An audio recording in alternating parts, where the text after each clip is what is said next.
They say you can't run from your past, but I tried anyway. After 20 years under the hood of other people's cars, soaked in oil and regret, I finally gave myself permission to leave. The city had worn me down. Its noise, its pace, the constant reminders of a life I couldn't fix. I was tired of pretending the grind was worth it. My hands ached, my heart ached worse, and something inside me was screaming for silence. I found the house on a sleepy real estate site at 2 in the morning. I hadn't been looking seriously, just dreaming, clicking through listings like they were lottery tickets. But then this one popped up. Chipped paint, sagging porch, cracked driveway, but God, it had character. An old craftsman tucked into a cul-de-sac, hidden under a canopy of oaks. The price made no sense, like the seller just wanted it gone. A place like that should have gone for double. I called the next morning. The voice on the other end was polite but brief. A man named Darrell. He didn't say much, just that he was moving out of state and wanted to sell quickly. When I asked about the house's history, there was a pause, just long enough to feel it. Old house, lots of history, but nothing that'd bother a guy like you. That should have raised flags. But I didn't want flags. I wanted escape. So I told myself maybe the guy just had memories he didn't want to share. Maybe he lost someone here. Maybe he got tired of ghosts. I convinced myself it was all normal. When I arrived to tour the place, the front door stuck, the kind of stuck that comes from years of weather and silence. Inside smelled like mothballs and old wood, but it wasn't unpleasant. It was lived in, tired but not broken, like me. The hardwood floors creaked like they had stories. The kitchen had these deep cabinets built long before anyone thought to modernize. And the backyard, damn, it stretched out wide, with a few stubborn garden beds and one crooked apple tree leaning like it had something to say. I was sold. I signed the papers in Darrell's cramped lawyer's office. The moment the pen left the page, he slid the keys across the table with this look, somewhere between relief and pity. I didn't ask. I didn't want to know. All I could feel was the weight of those keys in my palm. Cold, heavy, real. I loaded up in the truck with what little I owned: tools, a mattress, a coffee maker, and a box of pictures I hadn't looked through in years. I left the city behind in my rearview mirror, not even glancing back when the skyline faded. I told myself this was it, my clean slate. The first night I slept on the floor in the front room, wrapped in a blanket, listening to crickets outside and the wind pushing against the siding. For the first time in months, I didn't hear sirens or arguing neighbors or late-night engines revving down the block. Just silence. But silence has its own sound, doesn't it? In that quiet, I felt something settle inside me, a peace I hadn't known in years. I stared at the ceiling and smiled. I was home. It wouldn't last, but that night I let myself believe. The next morning, I was up before the sun, not because of any noise, but because of the absence of it. The city had trained me to sleep lightly, one ear always tuned to chaos. But here, I woke to stillness so complete it felt unnatural. I made coffee with water from the tap, rusty at first, but it cleared after a few seconds. I sipped it on the front porch, listening to nothing but the wind nudging the trees. I watched the light creep over the roofline of the house across the street, softening everything it touched. For the first time in a long time, I felt like I could breathe. Fixing up the place gave me purpose. I spent the first week tearing out old carpet, scrubbing walls, hauling debris to the curb. The work was honest, grounding. My hands knew what to do, and my mind finally had something other than regret to focus on. The driveway was on my list. It was a mess, cracked, sunken in the middle, with weeds growing up like little fists punching through the cement. I figured it would need to be re-poured eventually, but I had bigger problems inside. Still, something about it bugged me. It started with a sound. Late at night, just as I was drifting off, I'd hear it, a soft, metallic thunk. Not loud, subtle, rhythmic, almost like breathing. I told myself it was the old pipes, maybe something settling in the foundation. But the sound didn't come from the house. It came from outside, from the driveway. The first few nights, I ignored it. Maybe a raccoon, maybe my imagination. I was adjusting to a new place. It was natural to feel unsettled. But it kept happening. Always around 2 a.m., always from the same direction, always the same thunk, thunk, thunk. One night, I grabbed a flashlight and stepped outside. The air was still. No wind, no animals, just me and that cracked stretch of concrete bathed in moonlight. I stood there for a long minute, staring, listening. Nothing. But as I turned to go back in, I felt it. A vibration. Faint, but there. Beneath my boots, through the soles, a low hum, like something deep underground was turning in its sleep. The next day, I ran my hands over the surface of the driveway. Some of the cracks weren't natural, too clean, too straight, like something beneath had pushed upward, like a seam. I chalked it up to time and temperature changes. Concrete does that. I poured a bit of gravel into the gaps and moved on. Told myself I was being paranoid. But the next night, it got worse. I woke to the sound of grinding, not loud, but close, directly outside my window. I jumped out of bed, heart pounding, grabbed a flashlight and ran out barefoot. That's when I saw it. My truck, parked near the edge of the driveway, was tilted. I rushed over and found the passenger side tire halfway sunken into a fresh hole.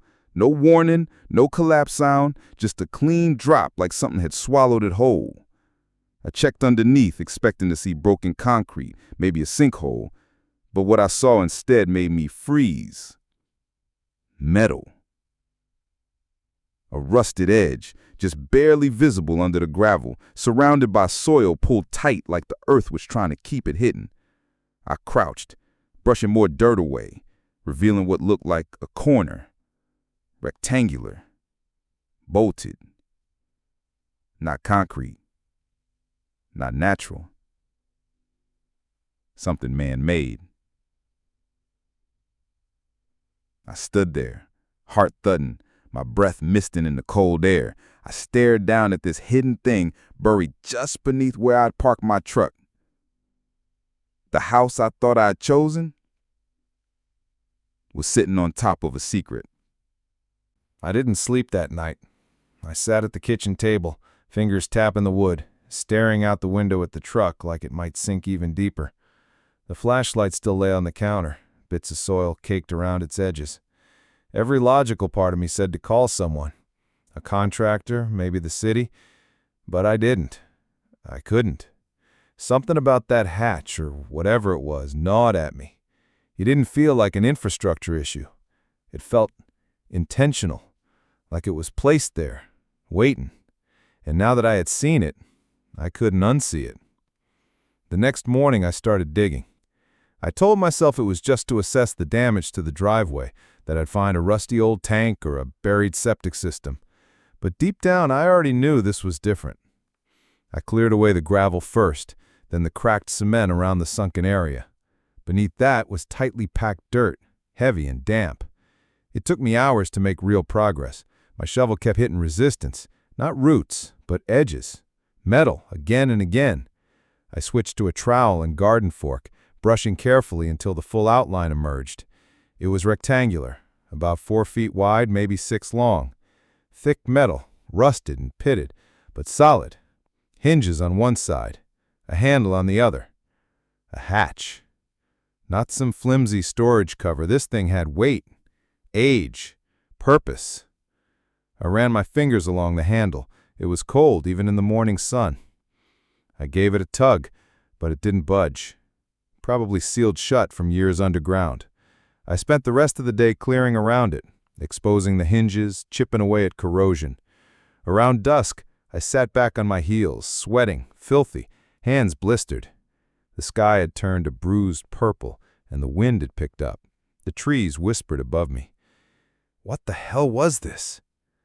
I told myself I could leave it alone, patch the driveway, forget it ever happened, sell the place maybe, but the thought of walking away from that hatch made my stomach twist. I had to know. The next day I bought a crowbar and rust penetrant from the hardware store. The guy at the counter made a joke about storm shelters. I half laughed, not trusting my voice. Back home, I sprayed the hinges and waited. Then I wedged the crowbar into the seam, teeth gritted, arms shaking, and pulled. Nothing. Again, harder. And then, a groan, a deep metallic creak that vibrated through the handle and into my bones. Dust burst from the edges. The smell that hit me was ancient, like earth and iron and time itself exhaling. The hatch gave way, lifting just enough for me to wedge a block underneath. I stood there, breathing hard, staring down into blackness. It wasn't just a pipe or tank. It was hollow beneath, deep. I grabbed the flashlight and leaned in. Dirt-lined walls, a ladder bolted to one side, descending into shadow. I couldn't see the bottom. Suddenly everything felt heavier. The silence around me wasn't peaceful anymore. It was charged, waiting, watching. I stepped back, closed the hatch and sat on the edge of the pit, staring at it. This wasn't an accident. Someone built this, buried it, hid it, and now after all this time, it had chosen to reveal itself. I didn't ask for this story, but somehow I'd been pulled into it.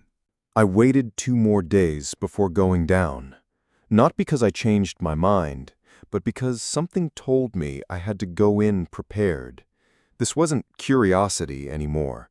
It felt like obligation, like I'd uncovered something that had waited too long already. I spent the days clearing more debris from around the hatch, reinforcing the edges so the surrounding concrete wouldn't cave in. I packed a flashlight, backup batteries, a headlamp, gloves, water, and a rope, just in case. I told myself I was being cautious, but truthfully I was stalling, because the deeper part of me already knew, once I went down, things wouldn't be the same. That morning, I opened the hatch again. The air that came out was damp and heavy, like a cellar sealed for decades. I clipped the rope to a beam near the house and tied the other end around my waist, just in case the ladder gave out, just in case the hole didn't want me back. The first rung creaked but held. Same with the second.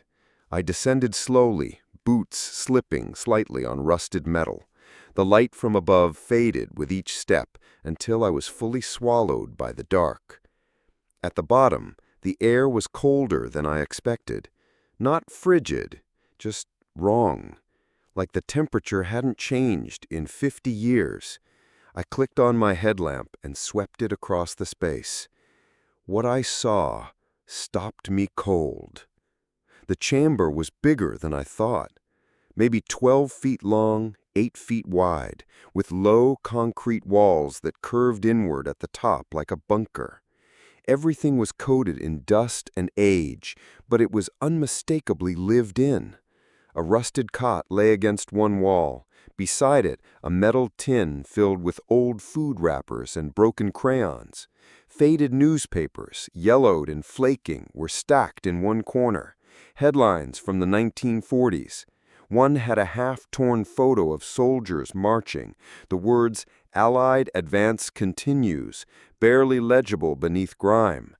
But it wasn't just the objects, it was the writing. Scrawled across the far wall in soot or ash were words, shaky, desperate handwriting. "We are here. We were always here. Please remember."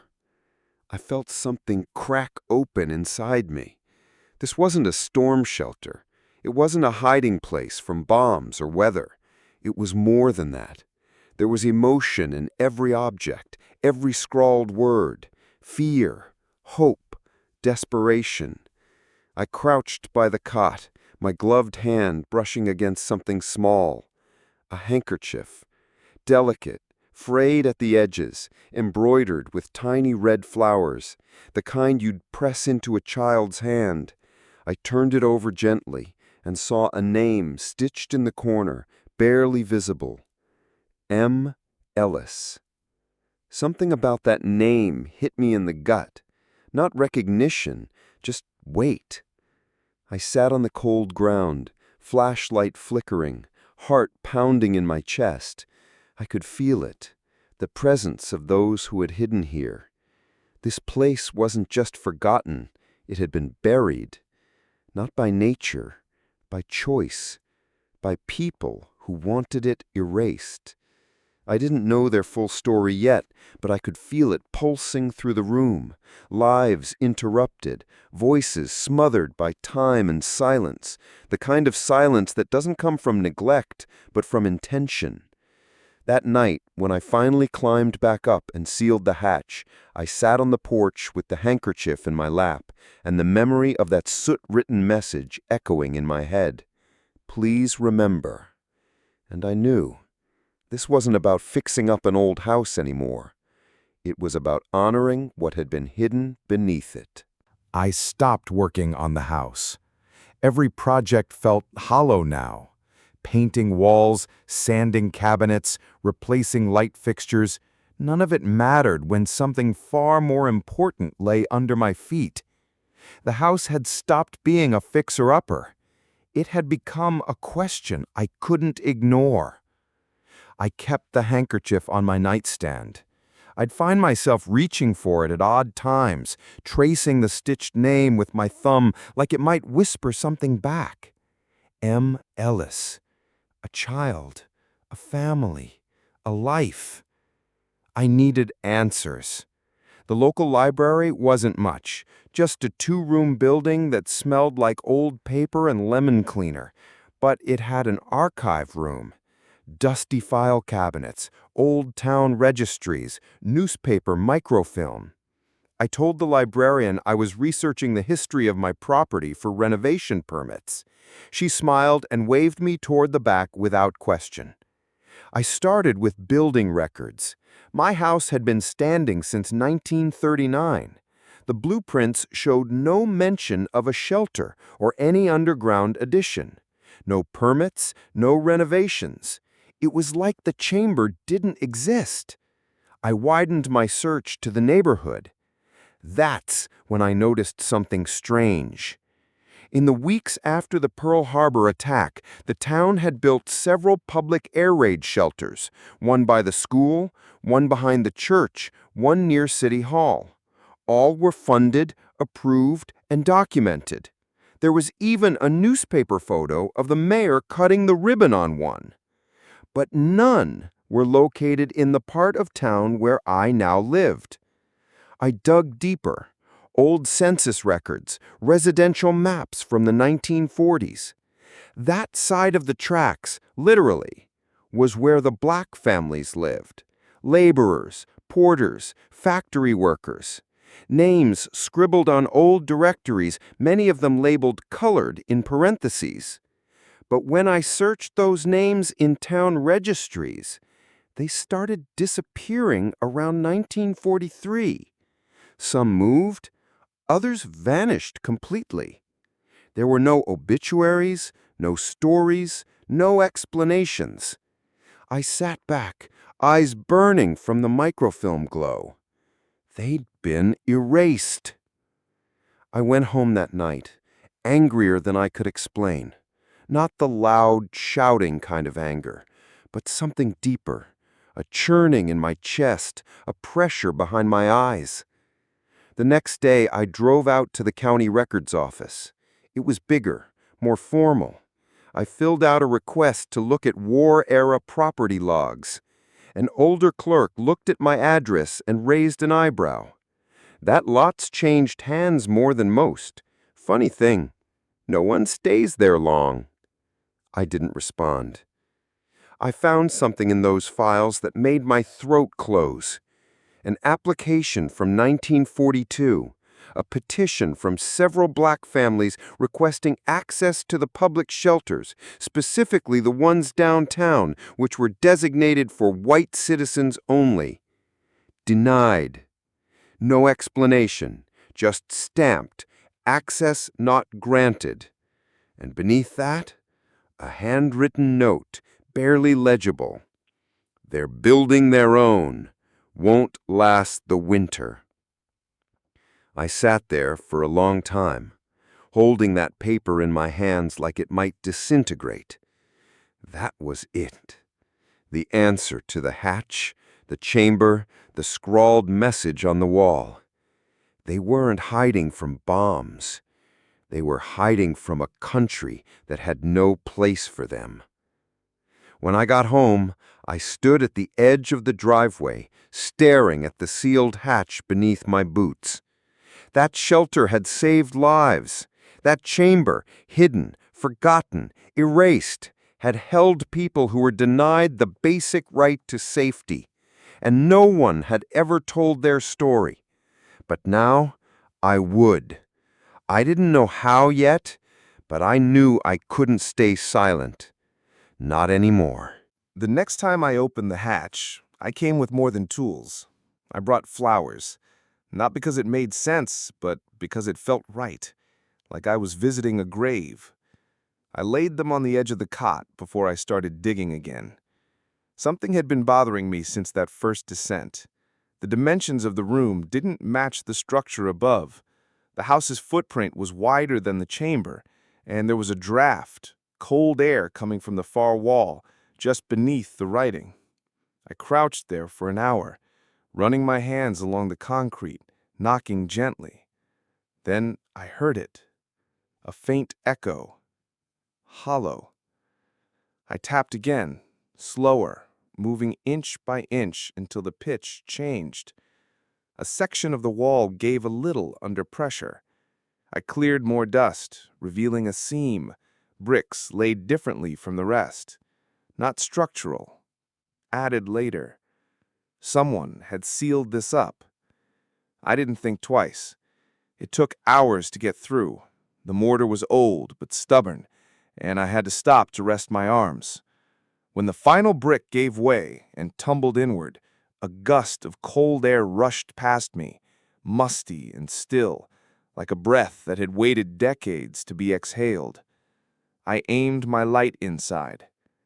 It was another chamber, larger, darker, and this one felt even more personal. The floor was scattered with things that should have never been left behind. A small wooden doll with a chipped face, a rusted lunch tin, a baby shoe. Each item was like a whisper, a story frozen in dust.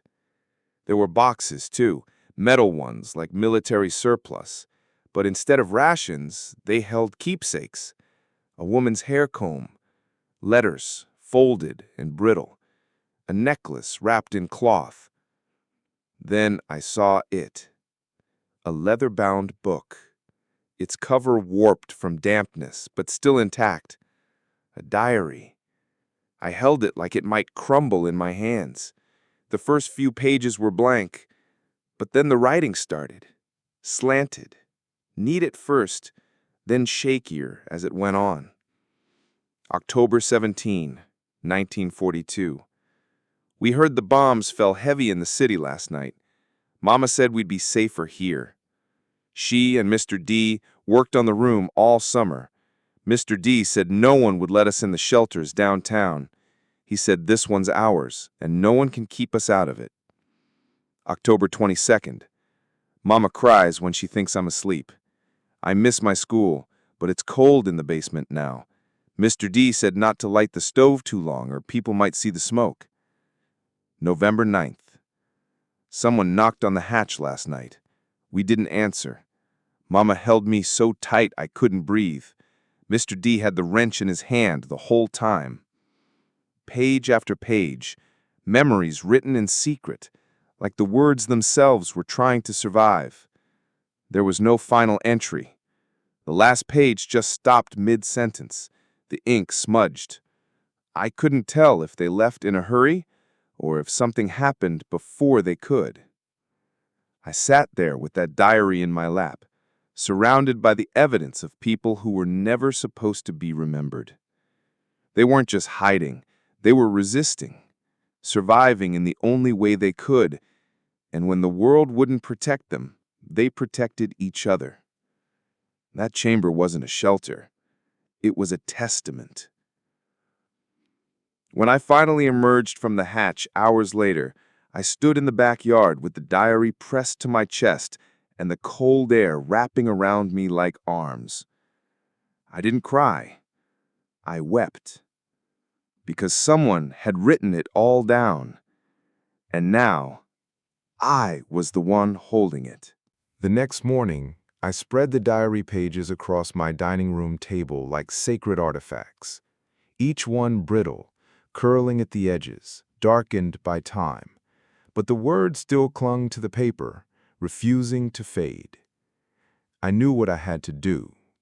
I called a local historian, Dr. Elena Moore. I'd read one of her articles about redlined communities in the region, and something told me she was the right person. When I explained what I found, there was a pause on the other end of the line, and then a quiet, measured response. "I'll be there in the morning." She arrived with a recorder, gloves, and a reverence that matched mine. We descended into the chamber together, her breath catching when she saw the writing on the wall, the handkerchief, the diary. She didn't speak for a long time, just moved through the space gently like she was afraid to disturb the past. "This is the kind of story they've tried to erase for decades," she said finally. We spent the next week documenting everything. She took photos, recorded interviews with me, carefully scanned the diary pages. She reached out to colleagues, archivists, and even a few aging residents who still remembered whispers from the war years, though most didn't want to talk. The resistance came quickly. A member of the town council called me after the story began circulating through the university. He tried to sound polite, but his words were loaded. "You sure you want to stir this up, son? Let the past be the past?" Others weren't as subtle. A neighbor left a note in my mailbox. "People move here for peace, not politics." Another woman from down the street crossed the road when she saw me walking, eyes full of judgment. But not everyone turned away. A retired teacher brought me old class rosters from the 1940s, including one that listed a student named Miriam Ellis, only enrolled for a year, then gone. 2 teenagers knocked on my door to ask if they could help clean up the site. One of them whispered, "My grandma used to talk about this, but nobody believed her." Still, there were moments I questioned myself. The weight of it all was heavy, fighting the silence, carrying a history that wasn't mine by blood, but had become mine by inheritance. And then one day, it broke open. An article Elena wrote was picked up by a regional outlet, then a national one. The house became a point on the map, the chamber a memorial. We built a path to the hatch and reinforced the ladder. Visitors were allowed in small groups, guided by quiet reverence. A local black artist painted a mural on the side of my garage wall, an image of a young girl holding a handkerchief, standing before a sealed door with "Remember Us" written in stars above her. The same councilman who once warned me showed up with a camera crew and a practiced smile. I didn't let him in. Instead, I handed him a copy of the diary. Let the words speak for themselves. For once, the silence had to listen. Years passed. The house became something more than my home. It became a place where stories refused to die. The chambers below, once buried and forgotten, now pulsed with life. Not the desperate, fearful life of those who hid, but the living curiosity of those who came to remember. I watched children walk down the ladder 2 at a time, their small hands gripping the rails, eyes wide as they touched the walls, traced the scrawled messages, and peered at the artifacts left behind.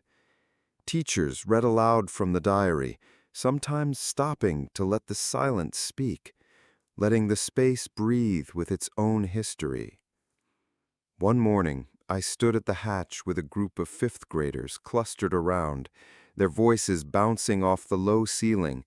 A teacher explained the war, the town's hidden segregation, the families who had built this shelter in secret.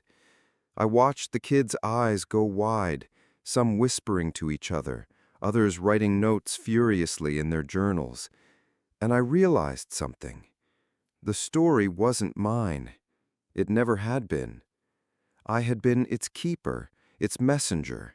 But the voices, Miriam Ellis, Mr. D, the families who survived by shadows and whispers, were alive again through every question asked, every footstep on the ladder, every quiet gasp at the walls. Their memory was no longer trapped beneath the earth. I stood there, the hatch open at my feet, the cool air brushing my skin, the sunlight through the trees painting gold on the porch behind me. I thought of the first night I slept in this house, thinking I was escaping the world, thinking I wanted peace. I had found something far greater than quiet. Purpose, legacy, justice. The diary now rested in the town museum, alongside photographs, letters, and artifacts donated by descendants who had discovered their roots through the story. And yet, every time I returned to the hatch, I felt the pull to descend, to connect again with the space that had changed me. It was no longer a secret. It was a sanctuary. I smiled, closing my eyes for a moment, as a group of children ran past, laughing, carrying small notebooks filled with questions. Their voices echoed. The silence that once haunted this place was gone. In its place, a chorus that refused to fade.